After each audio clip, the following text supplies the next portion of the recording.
일단 저희 실업회의를 보시면 기본적으로 이제 회원 가입을 하셔야겠죠. 이제 약관 동의를 하시고 그 다음에 이제 휴대폰 인증을 통해서 본인 인증을 합니다.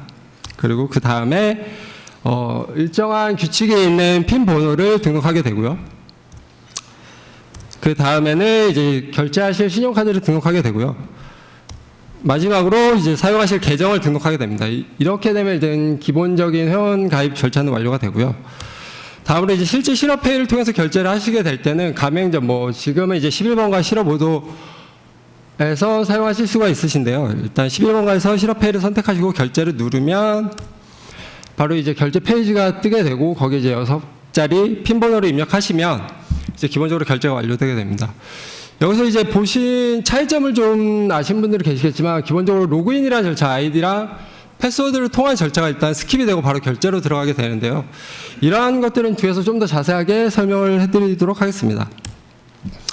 어찌됐든 되게 쉽죠. 기존에 저희가 경험했던 결제라는 패턴과는 워낙 다르고요. 그리고 액티백스나 키보드 보안, 그리고 여러 가지 보안 모듈들을 설치해야 되고, 심할 때는 재부팅까지 해야 되고, 또는 다시 들어와서 결제해야 되는 이런 불편함들이 많이 상쇄되기도 했고요. 최근에는 이제 액티백스를 철회해야 된다는 정부 방침 때문에 액티백스가 많은 포털이나 아니면 쇼핑몰 사이트에서 없어지고 있지만 실제로는 실행 파일로 다운로드해서 똑같은 절차를 반복되는 경우가 많이 있습니다. 블라인드라는 앱에서 이제 발췌한 내용인데요. 블라인드 다들 아시겠지만 거의 대부분도 이제 자학에 대한 부분들이 많이 언급이 되죠. 서비스가 안 좋다, 구리다, 이런 얘기들을 많이 하게 되는데, 저희 SK 플래닛에서 이제 실업회의라는 것들이 이제 어떠한 평가를 받고 있는지를 모아봤는데요. 카드값이 400만원이 넘었다는 내용도 있고, 이제 편하다는 내용이 있습니다. 그리고 마지막으로 이제 이찬진 드림이즈 대표님께서 이제 올리셨던 SNS 내용을 하나 발췌를 해봤는데요. 그러니까 간편 결제가 너무 많으니까 이러한 간편 결제들이 어떠한 것들이 더 편한지에 대해서 언급을 하셨는데 거기에 이제 저희 실업회의를 언급을 해주셨거든요. 내용인즉슨 이제 간략하게 말씀드리면 순수 웹으로 구현이 되어 있다 보니까 인터페이스라든가 전체적인 사용자 경험이 일관적으로 가져갈 수 있어서 너무 편하다. 이런 내용이 되었습니다. 네, 일단은 실업회의는 간단하게 여기서 소개를 마치고요. 이렇게 되면 이제 실업회의가 어떠한 서비스인지는 개략적으로 감을 잡으셨다고 생각이 듭니다. 근데 사실 간편결제라는 용어가 정확하게 정의되어 있지 않아요. 사전이라든가 어떤 위키피디아라든가 이런 데서 정확하게 정의되어 있지는 않고요. 그리고 또 일부에서는 핀테크로 되게 오해돼서 혼용되는 경우도 되게 많이 있어요. 근데 사실 핀테크의 영역은 전통적으로 이제 금융권에서 사용되던 은행에서 담당하던 업무를 이제 인터넷상에서 구현할 수 있게 되는 기술들을 설명을 하고 있고요. 간편결제 같은 경우는 전통적으로 이제 온라인 페이먼트 게이트웨이 또는 페이먼트 게이트웨이라는 서비스 영역에서 포함되어 있습니다. 쉽게 얘기하면 이제 페이팔과 같은 서비스 영역인 거죠. 페이팔도 나온 지가 이제 10년이 넘었을 텐데, 근데 이러한 것들이 왜 간편결제라는 용어로 새로 나오게 됐냐면 2015년 초 이제 금융감독원이 인증방법 평가라는 제도와 그리고 이제 보안성 심의 규정이라는 제도를 이제 점진적으로 폐지하겠다. 그러니까 이러한 것들을 너네 알아서 개발을 해라라는 것 때문에 이제 언급이 되기 시작했고요. 지금 현재로는 제가 알고 있기로는 한 10여 개 정도 서비스가 하고 있는 것으로 보아 이러한 것들 기존에 저희 결제 시장이 얼마나 왜곡됐고 불편했는지를 반증하는 거라고 저는 개인적으로 생각을 하고 있습니다. 그런데 곰곰이 이제 왜 불편했냐라고 생각을 해보면 보안이라는 대의적인 명분이 있었던 거죠. 그러니까 사용자가 이제 다양한 환경을 사용할 수 있는 권리보다는 일단은 보안이 더 중요하다라는 전체적인 명분 때문에 사용자들도 또는 이제 그것들을 서비스를 만들어내는 생산자들도 거기에 암묵적으로 동의를 했던 거죠. 근데 사실 이게 보안적으로 적합하다 아니다라는 논의는 많이 있긴 하는데 그거에 대해서는 언급을 하지 않겠고요. 일단 보안이 무엇인지를 정의를 해보면 이렇게 정의가 되어 있습니다. 물론 여러 가지 관점에서 정의가 되어 있겠지만 컴퓨터 과학이라는 분야에서는 보안이란 키워드를 이렇게 정의를 하고 있어요. 근데 결제라는 입장, 실제로 간편결제 또는 이제 페이먼트 게이트웨이가 수행하는 결제라는 입장에서 조금 더 설명을 해드리면 결제는 돈 또는 그에 상응하는 이제 가치를 온라인에서 유통시키는 하나의 수단이 되는 거거든요. 그러다 보니까 이제 돈을 노리는 크래커들에게 매우 좋은 먹잇감이 되는 건 사실이고요. 그러다 보니까는 어떤 신용카드 정보라든가 개인정보, 결제정보 이러한 것들이 보안 안에 있어야 된다라는 암묵적인 동의를 다들 했던 거죠. 근데 2015년 초에 이제 금융감독원이 여러 가지 인증방법 평가를 폐지를 선언을 하면서 불편함이 개선되었다기보다는 이러한 것들을 원론적으로 다시 생각을 시작한 거죠. 그러니까 진짜 불편해야 안전함이 보장이 되는가? 그러니까 그런 것들이 다시 생각하게 된 것들도 있고, 물론 모바일 환경으로 전향이 되고, 또는 이제 외부에서 별그대라는 이슈로 이러한 것들을 거론해내기 시작을 했죠. 근데 사실 이러한 것들이 기존의 생각들이다 보니까 많은 간편 결제 솔루션이 자신들만의 방식으로 이러한 것들을 해결해 나가고 있다고 저는 생각을 합니다. 근데 저희 이제 실업회의 같은 경우는 웹 표준이라는 것을 지향하고 있고요. 그렇다 보니까 쉽고 표준적이고 변형적인이라는 키워드를 타이틀로 달고 있습니다. 이제 세부적인 기술들을 언급해드리기 전에 일단 먼저 양해 말씀을 드리고 싶은 게, 사실 어떠한 청중분을 대상으로 이제 PT를 해야 될지 고민을 많이 들었거든요. 그러니까 개발자들 대상으로 해서 저희가 적용했던 보완적인 스킬에 대해서 공유를 해드릴지, 아니면은 다른 분야, 그러니까 다른 개발 직군이 아니더라도 다른 분들에게도 공유해드릴 수 있는 영역이 없을지 고민을 하다 보니까, 사실은 저희가 해결했다는 방법보다는 아직도 거쳐가고 있는 과정들을 공유를 해드려야겠다는 생각이 들더라고요. 그래서 그러한 고민들을 함께 고민할 수 있게끔 여러분한테 좋은 숙제거리를 드리는 자리가 될 것 같습니다. 그런 부분에 대해서는 미리 양해 말씀을 드리고요. 기술적인 내용은 이제 PT에 나오는 키워드를 통해서 이제 구글 신에게 검색을 해보시면 아마 자연스럽게 여러 가지 양질의 컨텐츠들을 보실 수 있으시라 생각이 듭니다. 네, 목차는 아래와 같고요. 대부분의 컴퓨터 시스템의 목적이 의사소통이라고 해도 과언이 아닐 거라고 저는 생각을 합니다. 뭐 하드웨어 또는 하드웨어 소프트웨어 사람. 그 안에 데이터를 가공하고 다시 전달하고 이러한 것들이 반복이 되는 것들이 컴퓨터 세계인데요. 근데 이러한 것들이 기본적으로는 이제 물리적인 또는 논리적인 네트워크 안에서 존재를 하게 되고요. 그러다 보니까 이제 요즘에는 메슬로우의 인간의 욕구가 5가지 인간의 욕구가 있는데, 거기 이제 와이파이가 추가될 정도로 기본적으로 이제 네트워크는 돼야 된다라는 생각이 들고요. 뭐 이것들이 WAN이 됐던, 뭐 LAN이 됐던, 뭐 TCP가 됐던, 뭐 HTTP가 됐던, 모든 것들은 다 네트워크를 위해서 존재한다라고 해도 과언이 아닐 정도죠.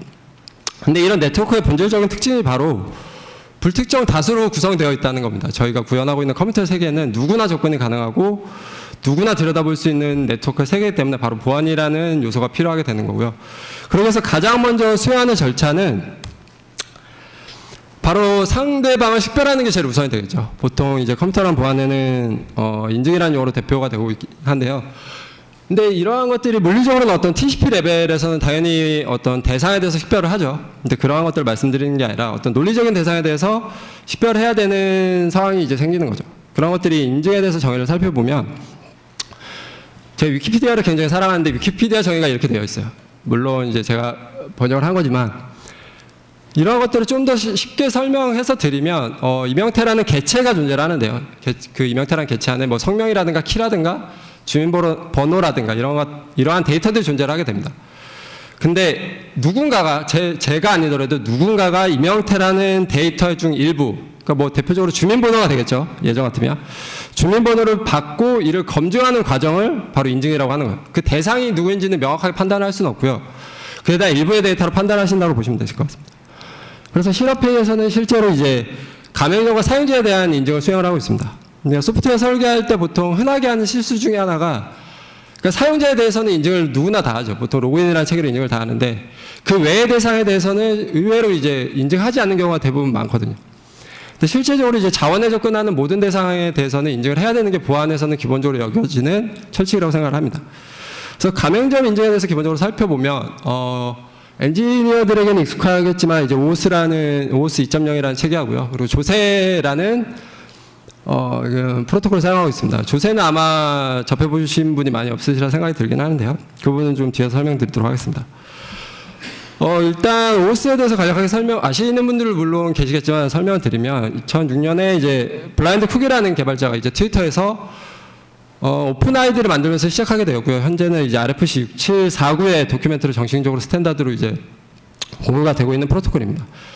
어떤 사용자, 그러니까 리소스 오너라고 표현되는 사용자의 정보를 리소스 서버, 그러니까 서비스를 제공하는 서버에서 제3자 클라이언트에서 어떻게 제공해 줄 수 있는지에 대한 체계를 정의를 하는 거고요. 이러한 것들에 대해서 보통 그랜트를 부여한다라는 용어로도 많이 쓰이고 있습니다. 근데 이러한 방식이 이러한 OOS에서 여러 가지 인증 방식인데, 저희는 그 4가지 중에 클라이언트 크레덴셜이라는 방법을 채용을 하고 있고요. 이런 것들은 간단히 설명드리면 아이디 패스워드를 부여하는 거예요.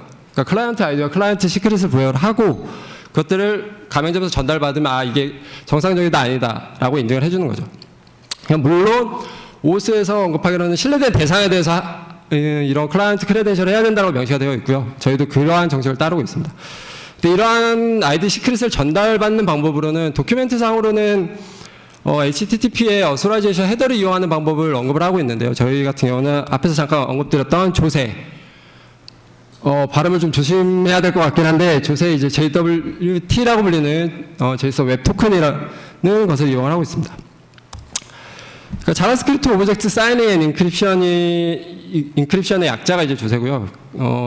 기본적으로 이제 JSON이나 JSON LD라고 불리는 데이터 포맷을 이용해서 메시지 암호화를 지원하는 규격입니다. 뭐 기본적으로 모질라 재단에서 시작했는데 현재는 이제 W3C에서 공식적으로 채택하고 있는, 그러니까 W3C 웹 페이먼트라는 그룹에서 공식적으로 채택을 하고 있고요.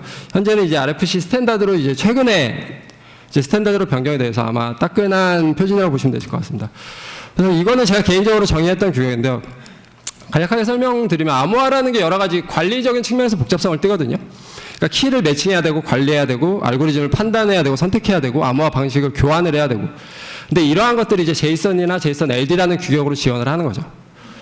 그래서 이러한 것들을 이러한 것들을 이용해서 JWT라는 토큰을 세부적으로 정의를 하게 되는데 간략하게 설명을 드리면 왼쪽에 이제 인코디드라고 보이는 것들이 실제로 날아다니는 데이터예요. 교환하는 데이터고 오른쪽이 그 인코드 되기 전에 실제 데이터들인데 다 JSON으로 되어 있어요. 근데 개발자들이 쓰는 영역은 페이로드의 클레임이라고 불리는 어떤 실제 주고받은 데이터를 정의가 되고요. 헤더 영역에는 알고리즘이라든가 어떤 타입을 정의하고 베리파이 시그네처에는 그런 것들이 사이닝된 값, 이것이 정상적인 키로 사이닝 됐다 안 됐다를 체크할 수 있는 값을 보여주게 됩니다. 이 사이트 이제 jwt.io에 들어가시면 테스트를 하실 수 있으신데요. 이제 오른쪽 하단에 보시면 베리파이 시그네처에 제가 이미적으로 인밸리드 언더바 시크릿이라는 잘못된 시크릿을 넣었을 때 이렇게 무결성을 판단이 가능하다는 거죠. 그러니까 두 가지 측면으로 볼 수 있는 게 이제 시크릿이 안 맞다 또는 무결성이 깨졌다 두 가지 의미로 접근을 할 수가 있습니다. 근데 이러한 것들이 이제 가맹점 인증에서 어떻게 사용되는지를 보면 사용자가 실업페이 결제를 선택합니다. 그 다음에 가맹점이 이제 결제 데이터로 구성을 하죠. 뭐 어떤 상품이라든가 결제 금액이라든가. 그러고 나서 JWT와 시크릿을 이용해서 그 데이터에 사이닝을 하죠. 보통 서명이라고 얘기를 하는데 그것들을 실업페이 서버로 전달하게 되고 실업페이 서버가 이제 결제 데이터 및 JWT에서 검증을 합니다. 아까처럼 이제 빨간색이 뜨는지 파란색이 뜨는지를 먼저 검증을 하겠죠. 그렇게 돼서 이제 파란색이 뜨면 이제 가맹점 인증이 완료됐다고 판단을 하게 되는데 이러한 것들이 저희는 명시적으로 이제 가맹점 인증을 한 거다라고 판단을 하는 거죠. 이 가맹점이 너가 11번가가 맞구나, 너가 실업보도가 맞구나라는 판단하는 단계가 결제 데이터를 주는 시점에 그런 것들을 판단하게 됩니다. 이것이 정상적으로 완료되었다고 하면 바로 이제 사용자 인증으로 넘어가게 되는데요. 저희가 사용자 인증을 하는 데 있어서 기능적으로 두 가지 기능을 제공하게 됩니다. 보통 이제 싱글 사인온이라고 불리는 것과 전통적으로 이제 아이디 패스워드를 제공하게 되는데요. 이러한 기능을 왜 두 가지를 제공하냐라고 답을 찾으면 일단 기본적으로 사용자 편의성이라는 게 가장 큰 목적이고요. 그러니까 여러 가지 아이디 패스워드, 그러니까 패스워드 기반의 컴퓨터 시스템이 워낙 많다 보니까 모든 사람들이 패스워드에 대한 피로감이 되게 높아요. 그러니까 각자 다르게 설정해야 되고 룰도 다 다르고 사람이 기억해야 되고 또는 이제 툴을 이용하더라도 툴이 지원되지 않는 경우도 많고 그러다 보니까는 이제 뭐 오스라든가 오픈 아이디라든가 뭐 저희 SK 플래닛 같은 경우 원 아이디 같은 경우가 그런 이제 패스워드에 대한 피로감을 줄여주기 위해서 서비스를 제공하고 있는 건데요. 이러한 것들이 이제 하나의 지정된 토큰으로 인증을 대행한다라고 이해를 하시면 되실 것 같습니다.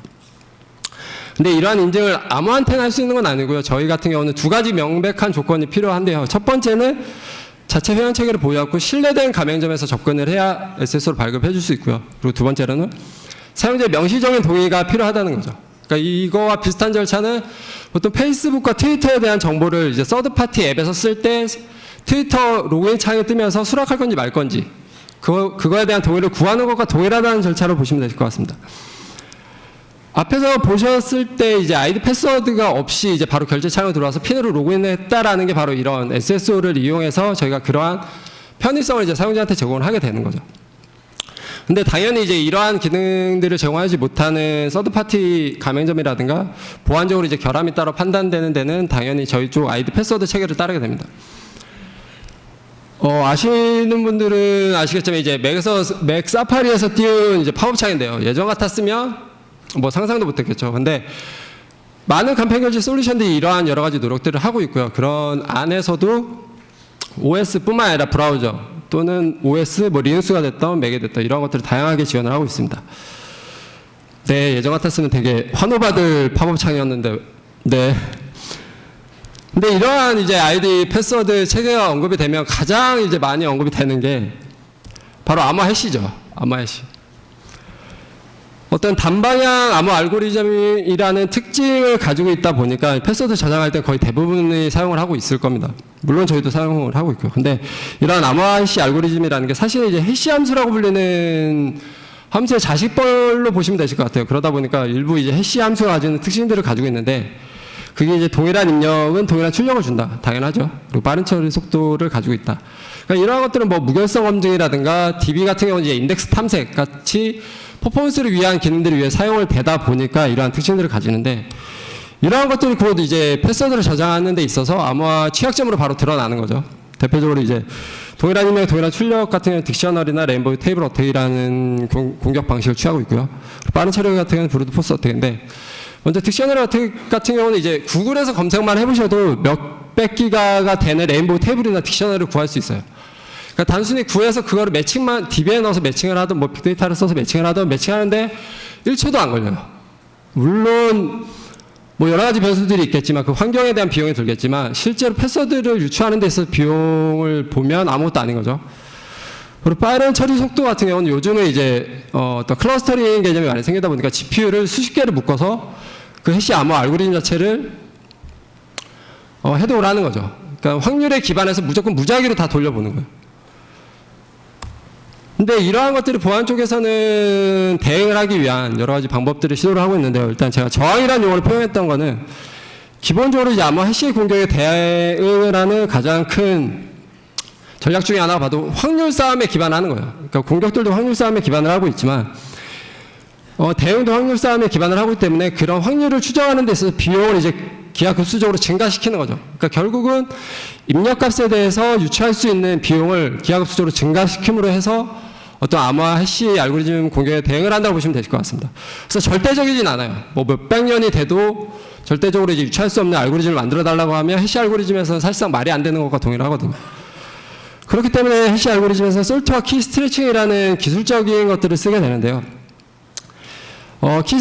솔트 같은 경우는 이제 입력값에 대한 가변성을 준다라고 이해를 하시면 되실 것 같고, 키 스트레칭 같은 경우는 입력값에 대한 일정 크기, 스트렝스라고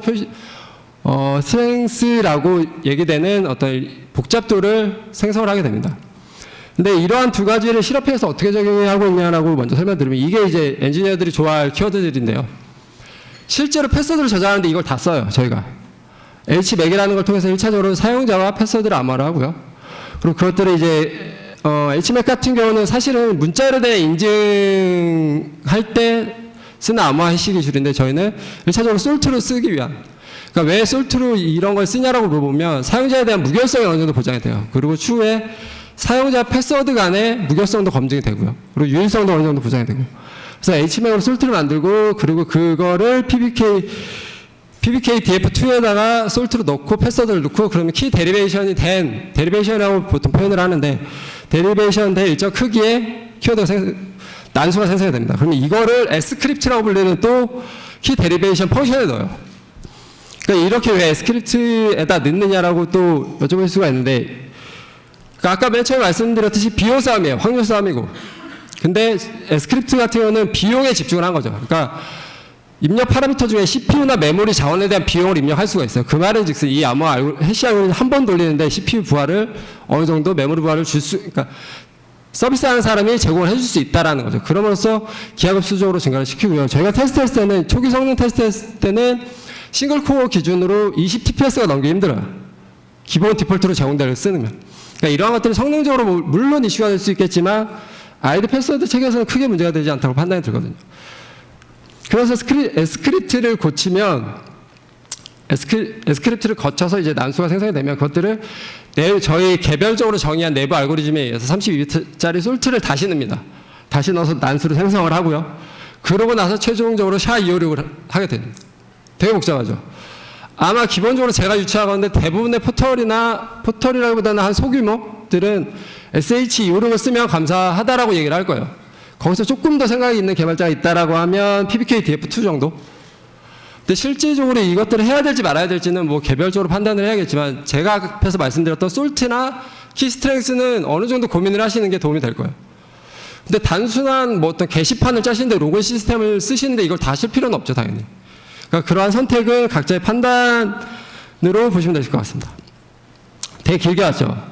이제 로그인 끝났습니다, 이제 로그인이 됐다라는 말은 곧 인증된 사용자에게 인증된 가맹점이라는 의미죠. 이제 곧 결제가 가능하는데 이 말을 좀 더 추상적으로 좀 소위 말해서 유식하게 보안적으로 얘기를 해보면 실업페이 서버로부터 결제할 수 있는 권한을 얻었다라는 얘기로 표현을 할 수 있거든요. 근데 그렇다면 권한이라는 게 어떻게 정의되어 있냐? 그럼 역시나 위키피디아죠. 일단 잘 와닿지 않는 정의긴 한데요. 이거를 실업페이를 통해서 예를 들면 저희가 인증된 사용자, 그러니까 사용자가 인증된 사용자가 얻었던 권한을 어떻게 물 수 있냐면 실제로 메뉴에 접근할 수 있고 개인정보를 조회할 수 있고 뭐 결제수단 목록을 조회할 수 있고 근데 결제를 할 수 있느냐 결제라는 권한을 주어졌느냐를 보면 아닌 거죠. 아이디 패스워드만 가지고. 아이디 패스워드 인증으로는 부족하다고 판단되기 때문에 핀 인증에 다시 들어가는 거예요. 그러니까 결제라는 기능에 접근하기 위해서는 기존의 아이디 패스워드가 아니라 또 하나의 인증 체계를 거쳐야 되는 거죠.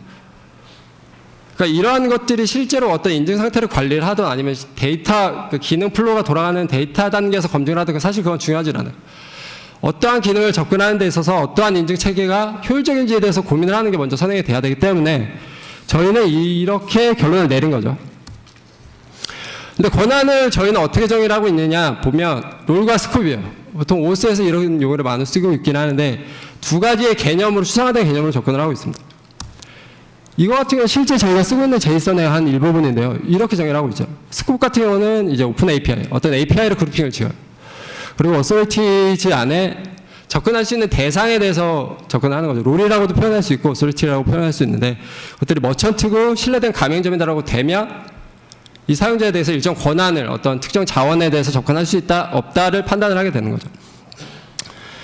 그러니까 이러한 것들을 하는 데 있어서 궁극적인 목적은 앞에서 복잡한 인증 체계를 했고 하는 건 인증의 목적이 아니에요. 그러니까 저희가 내부적으로 판단했던 건 인증의 목적이 아니라 수단일 뿐이고 그 뒤에는 권한을 부여하는 거죠. 권한을 위해서 그러니까 인증이 필요하다고 생각하시면 돼요. 근데 사실 권한도 목적이 아닌 거죠.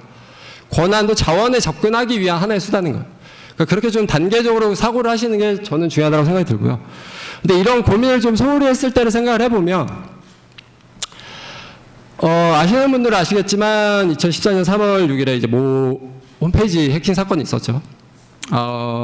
기사에 따르면 이제 1,200만 명의 고객 정보가 유출이 됐어요. 아마 여기 있는 분들 대부분이 아마 유출이 되었다고 과언이 아니고 물론 저도 유출이 되었죠.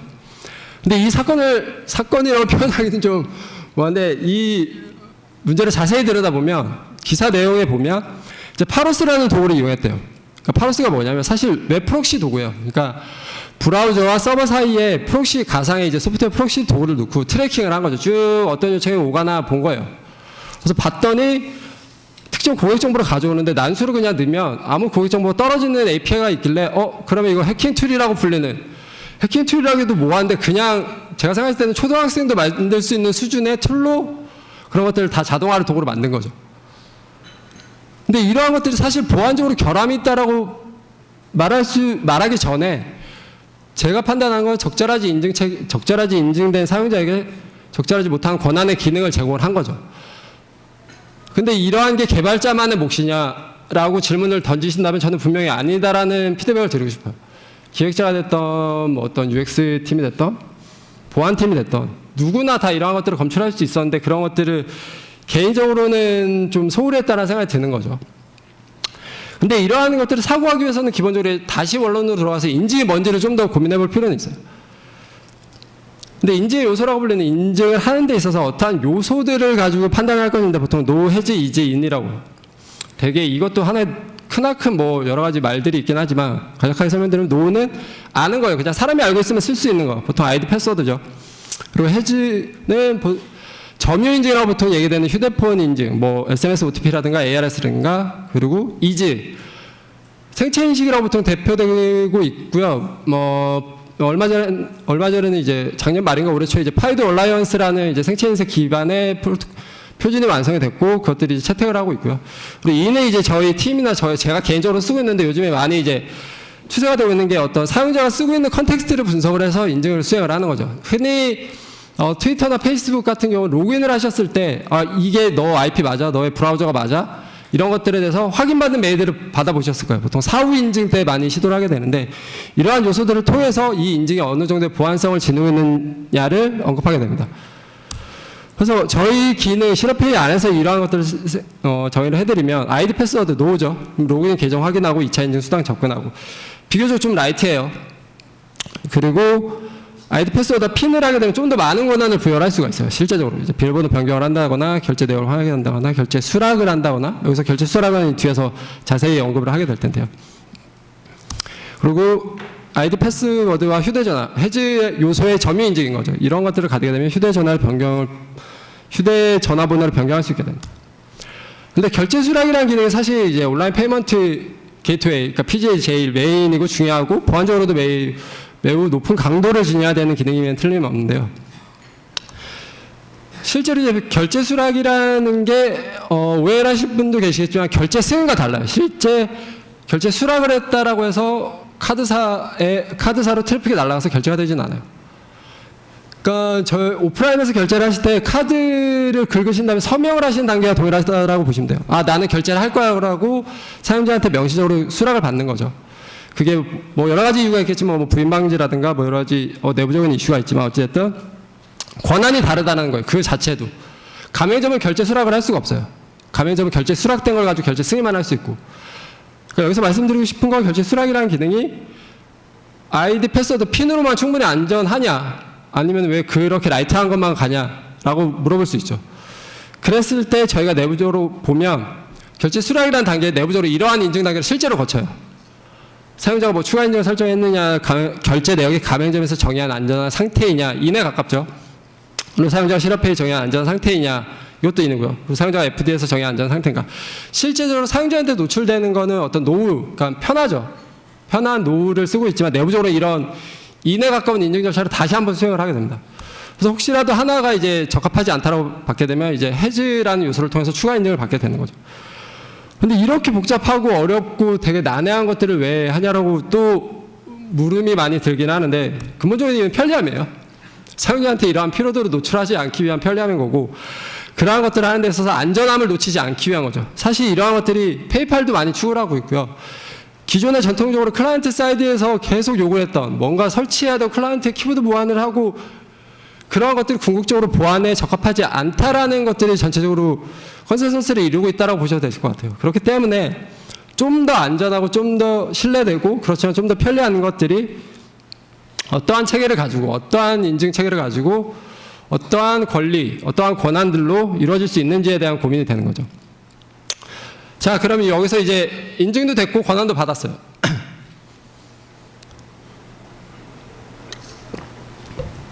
그러면 이제 본격적으로 통신을 해야죠. 서로 이제 메시지를 주고 받아야죠.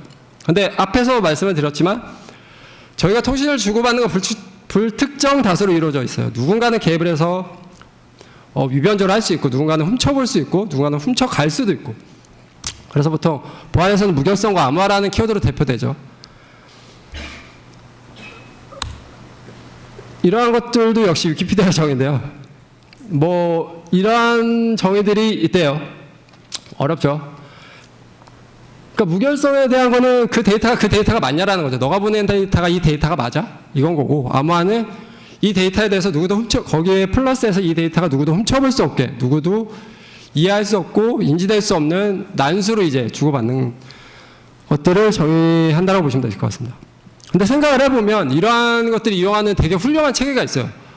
그러니까 한 거의 30년 동안 쓰여졌던 더 오래 쓰여졌을 수도 있고요. 바로 TLS죠. SSL 또는 TLS라는 정말 훌륭한 보안 메커니즘이 있어요. 그리고 확장성도 되게 뛰어나고 새로운 암호화 기술이 적용된다 그래서 새로운 TLS가 적용되진 않아요. 물론 이제 그 제공해주는 API라든가 라이브러리의 결함에 의한 취약점들은 보호가 되고 있지만 아직까지도 훌륭한 메커니즘이라는 건 여러 가지 대부분의 사람들이 인정하고 있는 사실이죠.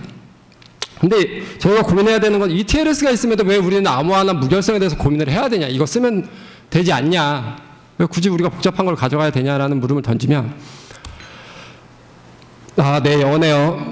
여기에 보시면 이게 사실 TLS 도큐멘테이션에 정의되어 있는 한 구절인데요. 간략하게 설명을 드리면 뭐 다 읽어보셔도 될 것 같긴 하겠지만, 그러니까 TLS를 통신하는 데 있어서 기본적으로 이제 암호화를 하기 위한 여러 가지 상태들을 저장을 하게 되는데, 그것들이 레코드 레이어라는 영역에 저장이 돼요. 그러니까 뭐 인증 상태라든가 인증 대상이라든가 인증 암호화 알고리즘이라든가 키라든가. 근데 이러한 것들을 쓰기 위한 실제적으로 암호화 키가 세션에 의해서 결정이 된다는 거죠. 근데 이거를 좀 더 말을 바꿔보면 TLS 세션이 없으면 TLS가 제공하는 모두한 메커니즘을 쓸 수 없다는 말과 동일해요. 그러면 이러한 내용을 저희 관점, 실제로 사용하는 관점에서 돌아보면 보호해야 하는 데이터가 생명주기가 TLS 밖에서도 유효하면 저희도 암호화나 무결성 고민을 해야 되는 거죠. 단순히 DTO들, 그러니까 클라이언트와 서버 사이드에서 주고받는 데이터들을 암호화는 뭐 안 해도 된다라고는 생각할 수도 있죠. 그렇게 사고를 해도 돼요. 그리고 해외 같은 경우는 되게 중요한 결제 솔루션인데도 불구하고 HTTP 오소라이제이션 헤더, 그러니까 베이스 64로만 인코딩된 상황에서 아이디랑 패스워드를 주고받는 서비스들도 되게 많아요. 그러니까 그렇게 주고받는 이유는 그게 TLS 영역 안에 있다라고 보장을 하기 때문이에요. 근데 내가 만든 데이터, 내가 만든 정의했던 데이터나 도메인이 그 밖에서도 유효해야 돼요. 대표적으로 이제 엔드투엔드가 그렇게 정의가 되겠죠. 그런 경우에는 저희도 암호 알고리즘과 어떤 무결성 암호 알고리즘을 고민을 해야 된다라는 거죠. 그래서 실업회의에서는 어떠한 암호화 알고리즘을 쓰고 있냐라고 여쭤보시면, 조세에 보면 이제 JWA라는 규격의 암호 알고리즘들이 정의가 되어 있어요. 그러니까 실제 기술적인 암호 알고리즘이 아니라 이러한 암호 알고리즘 셋을 써야 한다라고 명시가 되고 있고요. 저희 같은 경우는 이제 HS256, 뭐 RS256, AS128인데 기본적으로 이제 무결성은 상위 2개 알고리즘을 쓴다라고 보시면 되실 것 같고요. 데이터 블럭에 대한 암호화는 AS128을 쓴다고 보시면 되실 것 같습니다. 그러니까 이런 걸 또 왜 쓰냐고 궁금해하실 분들이 계셔서 미리 말씀드리면, 제가 이제 조세라는 라이브러리를 드래프트 초기 때부터 썼어요. 그러니까 실제로 스탠다드에서 관련 라이브러리가 나오기 전부터 자체적으로 개발해서 쓰다 보니까 이러한 것들을 체계를 만들어야 되는데 그 표준에 정해되어 있는 required, 그러니까 꼭 이거는 만들어야 된다고 정해되어 있는 걸 먼저 만들다 보니까 이렇게 정의를 하게 됐고요. 물론 보안적으로 더 훌륭하고 강도가 높은 알고리즘도 추후에 계속 확장해 나갈 예정입니다. 네, 제가 PT가 많아서 좀 급하게 말도 빠르고 막 정신없게 오긴 했는데요. 몇몇 지인분들은 아시겠지만 제 와이프가 악성코드 분석가예요. 그러니까 저보다 더 보안적으로 뛰어나다고 할 수 있죠. 근데 사실 저도 보안 영역에 있어요. 그러니까 제가 여기 오기 전에 와이프 앞에서 한번 PT를 했어요. 이게 너한테 이해가 되냐 안 되냐, 이게 내용적으로 적합하나 아니냐. 근데 와이프가 모르겠대요. 이게 뭔 내용이냐요. 그러니까 분명히 와이프가 악성코드 분석하고 보안에서 되게 한 7년 8년 가까이 일했죠. 근데 내용이 이해가 되지 않는데요. 그러니까 그 말인즉슨 와이프는 정말 깊은 레벨에서 보안을 다루고 있는 거예요. 커널이라든가 아니면 악성코드 자체 행위라든가. 근데 저는 반대로 저 위에서 다루고 있는 거죠. 그것들을 다 거치고 와서 개발자 또는 기획자가 고민해야 되는 보안에 대해서 고민을 하고 있었던 거죠. 근데 실업회의라는 제품 안에서 보안이라는 게 이것뿐이냐라고 말씀을 하시면 사실 더 많아요. 훨씬 더 많아요. 저런 인증체계는 정말 제가 생각할 때 한 10분의 1이고요. 이러한 것들을 다 고민을 해요. 내부적으로. 인증과 권한에 대한 보안 체계 이상으로 이러한 기술적인 요소로 고민을 하고 있거든요. 뭐 가상 키패드라든가 뭐 HSM 장비라든가 뭐 물리적으로 분리 저장한다거나 뭐 이런 것들 저장을 하고 있는데, 사실 이러한 것들에 대한 고민은 누구나 다 해야 된다라는 게 저의 PT의 가장 중요한 내용이라고 보시면 되실 것 같아요. 개발자 또는 몇몇 뭐 보안 전문가들이 설계하는 거는 아까 처음에 보셨던 네, 잊어주시고요. 홈페이지 해킹 사건과 같은 것들이 언제든지 발생할 수 있거든요. 그런 분들을 위해서 제가 이제 마지막 PT를 마치기 전에 마지막으로 드리는 글귀가, 사실 이 글귀가 보안이라는 영역에서 제일 많이 쓰이거든요. 직역을 해드리면 사실은 체인은 이제 가장 약한 부분만큼 강하다라는 용어예요. 근데 이게 남자의 지적인 힘이라는 수필의 한 구절인데 이상하게 보안 용어에 계속 쓰이더라고요. 그러니까 비밀번호를 저장하는 데 있어서 죄송합니다. 높은 강도의 알고리즘을 써야 된다는 것 당연히 중요하죠. 그리고 TLS도 최신 버전의 TLS를 쓰고 최신 버전의 라이브러리를 쓰는 것도 매우 중요합니다. 당연히 그것도 중요하죠. 그러니까 그게 중요하지 않다라는 것이 아니라 실제로 기능을 만들어가고 어플리케이션을 설계해가고 만들어 나가는 데 있어서 그런 것들을 조립을 해가는 과정에서 혹 내가 그러한 약한 고리들을 조합하지 않는지 또는 내가 그러한 약한 고리를 인지하지 못하고 있는 건 아닌지 그런 것에 대해서 한 번쯤은 누구나 다 고민을 해보셨으면 좋겠고요. 그러한 것들을 통해서 굳이 액티브엑스를 설치하지 않더라도 굳이 보안 모드를 설치하지 않더라도 사용자한테 편리하고 안전한 결제 솔루션 또는 자신들만의 서비스를 제공할 수 있는 저희 IT 문화가 되었으면 좋겠습니다.